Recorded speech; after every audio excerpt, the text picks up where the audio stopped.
எல்லாருக்கும் வணக்கம் guys. இந்த வருஷம் முடியும் 60 நாள் தான் இருக்கு. அது உருப்படியா யூஸ் பண்ணிக்கிறதுல இன்னைக்கு டே 17. இன்னைக்கு எனக்கு மேக்ஸ் எக்ஸாம் 2 நாளைக்கு முன்னாடி எக்ஸாம் வருதுன்னு கால்குலேட்டர் ஆர்டர் போட்டேன். வரதுக்கு லேட் ஆனதுனால அதை கேன்சல் பண்ணிட்டு புதுசா போய் கடையில வாங்கிட்டேன்.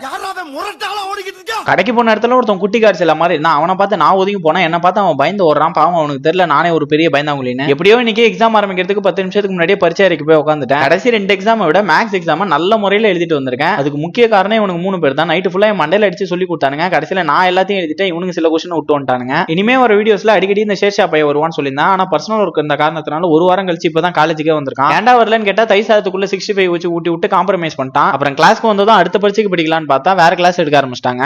என்ன தெரிகிறது?